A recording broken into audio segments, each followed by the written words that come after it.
Assalamualaikum warahmatullahi wabarakatuh. Perkenalkan, nama saya Lydia Lestari Ayu. Saya berasal dari Kementerian Agama Kabupaten Langkat. Saya merupakan peserta Latsar CPNS tahun 2024, Panitia Pelaksana Balai Diklat Keagamaan Medan. Baik, di sini saya akan memaparkan terkait analisis isu manajemen ASN di lingkungan kerja. Baik, saya akan menjelaskan terkait analisis isu manajemen ASN yang terjadi di kantor tempat saya bekerja, tepatnya di kantor Kementerian Agama Kabupaten Langkat. Ada 3 isu. Yang pertama itu inovasi pelayanan hukum terkait informasi reformasi birokrasi melalui akun WhatsApp dan website kantor Kementerian Agama Kabupaten Langkat. Yang kedua, pemanfaatan website kantor Kemenak Kabupaten Langkat sebagai penyedia layanan pengaduan masyarakat, lembaga atau instansi terkait dengan tugas dan fungsi instansi. Yang ketiga, optimalisasi pemanfaatan media digital dan spanduk sebagai peningkatan edukasi pelanggaran disiplin ASN. Lalu, bagaimana dampak jika isu ini tidak terlaksana? Yang pertama, dari isu yang pertama itu kurang efisiennya pegawai atau yang terkait dalam mengakses informasi birokrasi secara instan. Misalnya, ia ingin mengakses tentang apa syarat-syarat jika ia ingin mengajukan cuti, izin belajar, dan sebagainya.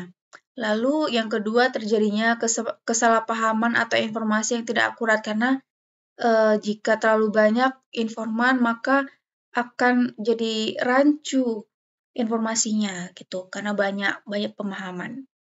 Lalu terkait isu yang kedua, masyarakat kesulitan menyampaikan keluhan atau laporan. Yang kedua, instansi kehilangan sumber data penting untuk meningkatkan kualitas layanan. Dari isu yang ketiga, dampaknya itu yang pertama, kinerja menurun. Kenapa? Karena pelanggaran disiplin yang tidak terkendali bisa mempengaruhi produktivitas. Yang kedua, menurunnya kualitas pelayanan publik. Jika ASN tidak disiplin, layanan jadi lambat dan tidak optimal. Yang ketiga, pengawasan ASN melemah. Tanpa edukasi yang pasif, pengendalian disiplin hanya mengandalkan penegakan hukum, bukan pencegahan.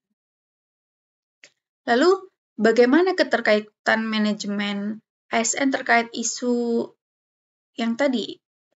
Terkait isu yang pertama, inovasi pelayanan hukum melalui WhatsApp dan website merupakan bentuk nyata implementasi manajemen ASN. Dalam aspek adaptivitas, inovasi, pelayanan prima, dan akuntabilitas publik. Lalu, jika tidak dijalankan, maka ASN akan gagal memenuhi tuntutan reformasi birokrasi. Kepercayaan masyarakat menurun dan tujuan good governance tidak tercapai. Dan tujuan dari good governance tidak tercapai. Lalu dari isu yang kedua itu bagaimana? Keterkaitan manajemen ASN-nya itu kegagalan pemanfaatan website pengaduan bukan sekedar masalah teknis, tapi erat kaitannya dengan manajemen ASN, terutama dalam aspek pelayanan publik, akuntabilitas, adaptivitas, dan profesionalisme. Hal ini bisa menurunkan efektivitas birokrasi dan menghambat pencapaian tujuan reformasi ASN. Yang ketiga, masalah tidak optimalnya pemanfaat media digital dan spanduk untuk edukasi disiplin ASN berhubungan langsung dengan manajemen ASN, khususnya pada aspek pengendalian kinerja dan disiplin, pembinaan dan pengembangan SDM ASN, adaptasi digital dalam tata kelola ASN, peningkatan citra dan akuntabilitas ASN.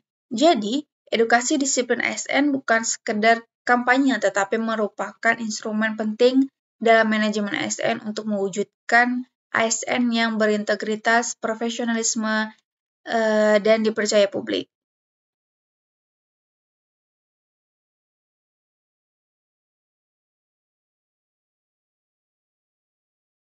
Lalu, jika dikaitkan dengan analisis isu dari ketiga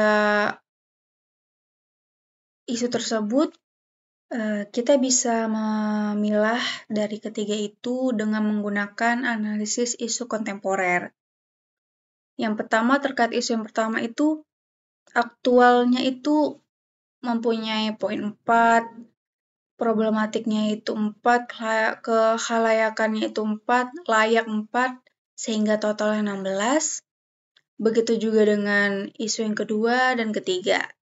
Sehingga dalam hal ketiga isu ini, yang paling urgent adalah isu yang pertama terkait inovasi pelayanan hukum, terkait informasi reformasi birokrasi melalui akun WhatsApp dan website. Mari kita menganalisis terkait judul yang pertama, di mana ada surrounding, yaitu lingkungan yang mempengaruhi. Apa yang mempengaruhi, yaitu rendahnya literasi digital masyarakat dan atau kebiasaan layanan tatap muka, lalu kurangnya pemanfaatan kanal digital. Jadi bagaimana solusinya? Yaitu sosialisasi sederhana tentang cara menggunakan layanan WA atau website itu tadi. Lalu sistem. Sistem itu adalah tentang regulasi. Itu tidak ada SOP atau alur kerja yang jelas untuk pengelolaan akun WhatsApp dan publikasi informasi di website. Solusinya dengan membuat SOP yang sederhana, jam layanan, dan tanggapan. Lalu skill, yaitu tentang kemampuan. ASN atau admin terkadang belum memiliki keterampilan operasional terkait digital. Lalu bagaimana solusinya? Itu tentang pelatihan singkat, yaitu supplier. Supplier tentang kuasaan atau jabatan atau wewenang orang dalam, yaitu keterbatasan vendor IT yang andal atau kontrak pemeliharaan website tidak memadai, sehingga solusinya itu audit teknis singkat terhadap website, memperbaiki hosting jika perlu. Sekian yang bisa saya sampaikan, lebih kurang saya mohon maaf. Wabillahi taufiq wal hidayah. Wassalamualaikum warahmatullahi wabarakatuh.